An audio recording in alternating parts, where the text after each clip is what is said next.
we spoke with Tony Alford yesterday, new Michigan running backs coach, who was wearing blue for the first time. He said since he came over, he puts on the blue. He's putting on all his Michigan gear, and he said it was the first time he's worn blue since he coached at Notre Dame back in 2014. Obviously, he comes over after 9 seasons at Ohio State, and that was kind of the biggest thing he was asked about, naturally, is, hey, why are you standing here in Glick Fieldhouse after, choosing to leave Ohio State? And he said, it was the opportunity. He loves Sharon Moore. He's known him for a long time. But I thought the most interesting thing that he said to me was the difference, or maybe he didn't want to get too much into differences between the two programs, but just what he was saying about Michigan and what he liked about Michigan.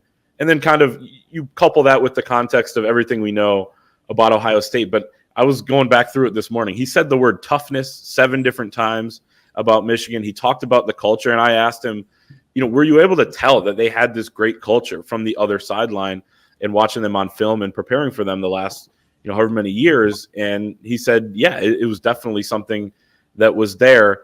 Now he's going to be a part of that. He said the number one thing he looks for in a back is toughness. So I think he's a good fit there, but was a really impressive dude, to kind of talk about his vision and the running backs and everything else. But, I thought there was a pretty clear comparison there between Michigan and Ohio State when you look at his comments. Yeah, obviously I was on a plane and I didn't get to hear his comments until later. Did anybody ask about Catapult or where the bodies were buried?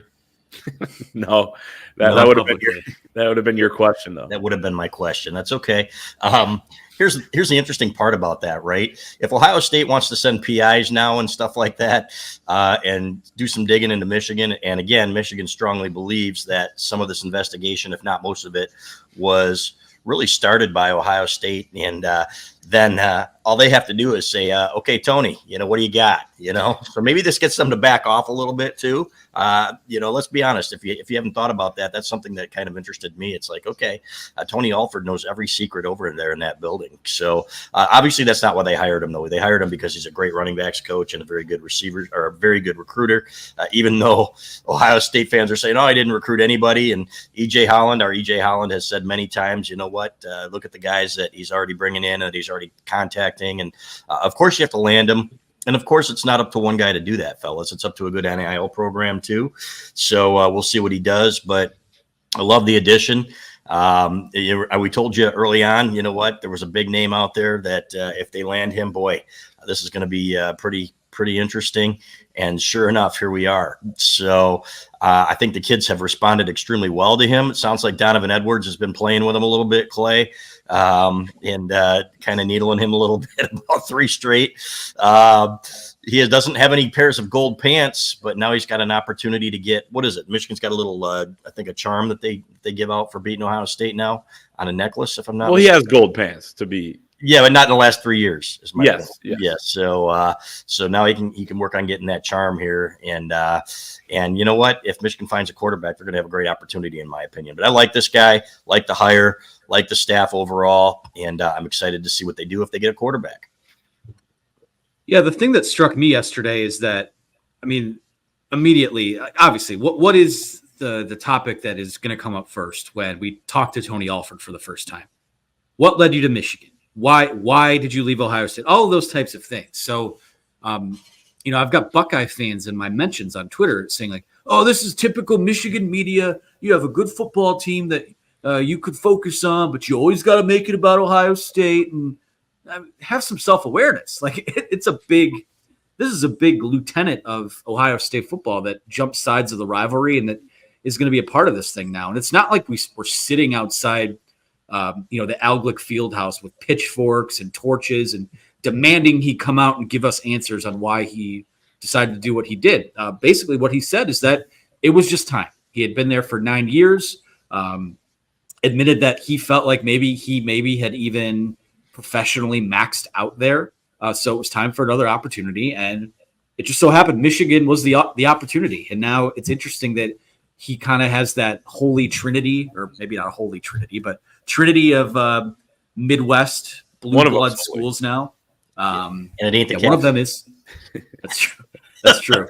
Notre Dame, Ohio State, Michigan. But yeah, I mean, I like the, there's like a quiet gravitas about him. You could tell that he's going to command the respect of a room.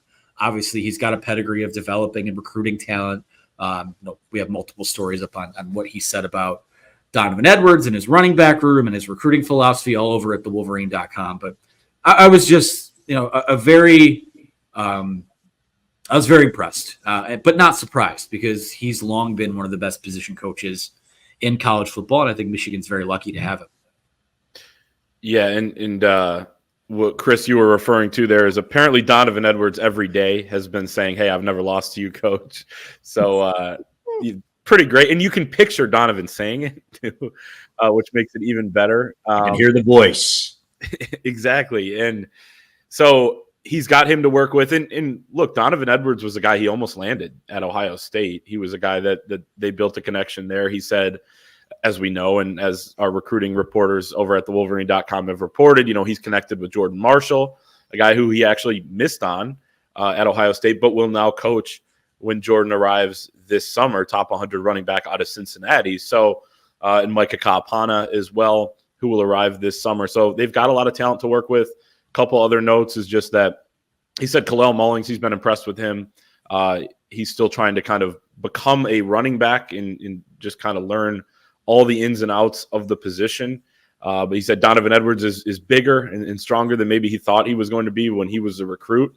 But he's obviously seen him up close and personal the last couple of years, and then put on the weight this offseason. Cole Cabana working through some things injury-wise. He said Ben Hall has been very good this spring. So excited to see those guys in the spring game. Not sure how much we're going to see of the Don, but we shall see next weekend already.